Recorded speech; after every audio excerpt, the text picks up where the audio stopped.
Hello everyone मोर अन्य eighty भिडिओले आपनालोকক पुनरबार स्वागतम जनाइछु। आशा करूँ आपनालोक सकलोৱে भाले আছে। मोर बर ভাল নহয়, मोर লগতে আমাৰ ঘৰখনো ভাল নহয় আৰু আমাৰ নতুন বছৰটো আৰম্ভণি এবাৰ একেবাৰে ভাল নহয়। আমি যেতিয়া ডিব্ৰুগড়ত আছিলো মানুহজন আৰু মই, তেতিয়া ভিনদেউ আইচিউত এমচিত ভৰ্তি হৈ আছিল অসুস্থ হয়। তেতিয়া আমালে খবৰ গ'ল যে আমাৰ দেউতা মানে মোৰ শহুৰ দেউতা অসুস্থ হৈছে ঘৰত অকণমান। তেতিয়া আমি লগে লগে ঘৰলৈ আহি দিবলগীয়া হৈছিলে আৰু আহি দেখো তেওঁ কণ্ডিশ্যনটো বৰ ভাল নহয়। তেওঁ এবাৰ প্ৰেছাৰ ষ্ট্ৰক 4 নম্বৰ বাৰ মাৰিছে। আগতে 3বাৰ মাইনৰ ষ্টক হৈ গৈছে, কিন্তু তেওঁ আমি ট্ৰিটমেন্ট কৰাই আছিলো, মেডিচিন খুৱাই আছিলো, ভাল পাই আছিলে বাৰু। কিন্তু এবাৰ বেয়াকে মাৰিলে, মানে বেয়াকে পৰিলে এবাৰ। তেওঁ সোঁহাত আৰু সোঁ ভৰি নচলা হৈ গৈছে, বিশেষকৈ তেওঁৰ জিভাখন নচলা হৈ গৈছে। তেওঁ একো কথা ক'ব নোৱাৰে আৰু তেওঁ মানে একো খাব নোৱাৰে, বিশেষকৈ পানী আৰু জুলীয়া বস্তু যেনেদৰে জুচ, পানী আৰু জুচ, তাৰ বাহিৰে অন্য একো খাবই নোৱাৰে।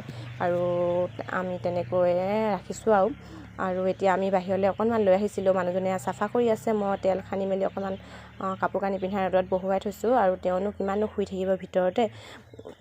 মই মোৰ সৰুৰ পৰাই এবছৰ মানৰ পৰাই মই দেউতাক দেখিও নাপালোঁ, চিনিও নাপালোঁ আৰু আজিলৈকে দেউতা বুলি কোনো মাতিও নাপালোঁ কাকো।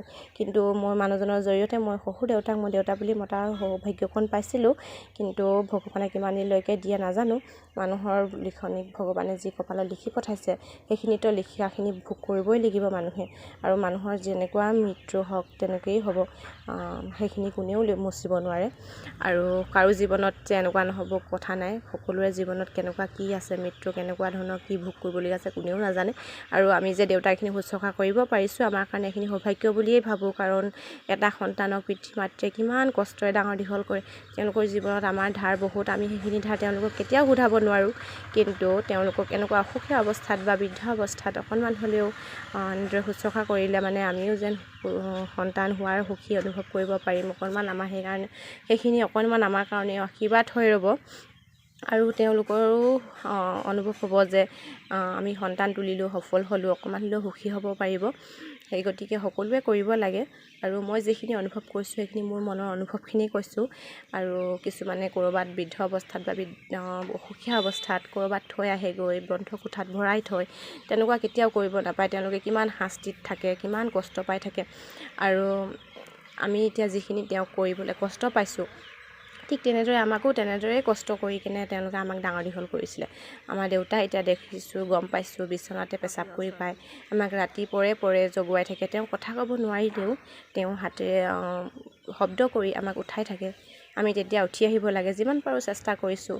আৰু তেওঁক পানী দি থাকিব লাগে, বাৰে বাৰে পানী খাব বিচাৰে। এইখিনি যদি নকৰিলোঁ হয়, তেওঁ আমাক কিমান খাও দিলে হয়, তেওঁৰ আত্মাখনে কিমান কষ্ট পালে হয়। সেইকাৰণে কৰিবলৈ এইখিনি পাইছোঁ যে আমি সৌভাগ্য বুলিয়েই ভাবিছোঁ। তেওঁলোকৰ ধাৰখিনি কেতিয়াও সোধাব নোৱাৰিলেও তেওঁলোকৰ কাৰণে অকণমান হ'লেও কৰিব পাৰিছোঁ যে এইখিনিয়ে বহুত। আৰু বোৱাৰীসকলকো কৈছোঁ, মানে শহু সকলোকে কৈছোঁ যে বোৱাৰী এজনীক কেতিয়াও নিজৰ ছোৱালীতকৈ কম ভাবিব নালাগে। বোৱাৰী এজনীয়ে কেতিয়াও নতুনকৈ বিয়া হৈ আহোঁতে লোকৰ বুলি বেয়া মনোভাৱ লৈ নাহে, সদায় ভালদৰেই আহে। কিন্তু ইয়াৰ পৰা যিখিনি পাব সেইখিনিয়ে তেওঁ মানে মনত ল'ব। সেই গতিকে তেওঁ বিনিময়ত সেইখিনিকে দিব তাই। সেইবাবে নিজৰ ছোৱালী আৰু বোৱাৰীৰ মাজত পাৰ্থক্য কেতিয়াও ৰাখিব নালাগে। এজনী ছোৱালীয়ে বিয়া হৈ যোৱাৰ পাছত নিজৰ মাক বাপেকৰ ঘৰত এদিন, দুদিন, 3 দিন, খুব বেছি এসপ্তাহ থাকিব। কিন্তু নিজৰ ঘৰৰ তেওঁৰো এখন ঘৰ আছে, সন্তান আছে, স্বামী আছে, শহু শাহু আছে। তেওঁলোকৰ কৰ্তব্য দায়িত্বও পালন নকৰাকৈ ইয়াত থাকিব নোৱাৰে। গতিকে বোৱাৰীজনীয়েই প্ৰতিটো মুহূৰ্ততে শেষ মুহূৰ্তলৈকে বোৱাৰীজনীয়ে থাকিব। সেই গতিকে বোৱাৰীজনীকহে নিজৰ ছোৱালীতকৈও অধিক মৰম দিব লাগে। আৰু মই এইটো ভিডিঅ' এইকাৰণেই বনালোঁ বা ভিডিঅ'টো কৰিলোঁ আপোনালোকৰ বাবে। আপোনালোকৰ লগত জড়িত আছোঁ যিহেতু, প্ৰতিটো মোৰ সুখ দুখৰ প্ৰতিটো ঘটনাই আপোনালোকৰ লগত শ্বেয়াৰ কৰিবলৈ চেষ্টা কৰিব লাগে। সেইকাৰণে কৰিব চেষ্টা কৰিছোঁ। আৰু ভিডিঅ'টি চাই ভাল পালে আপোনালোকে লাইক শ্বেয়াৰ কৰি দিব, মোৰ ফেচবুক পেজটি ফ'ল' কৰি দিব। আৰু এতিয়ালৈ ভিডিঅ'টি ৰাখিছোঁ। Bye bye.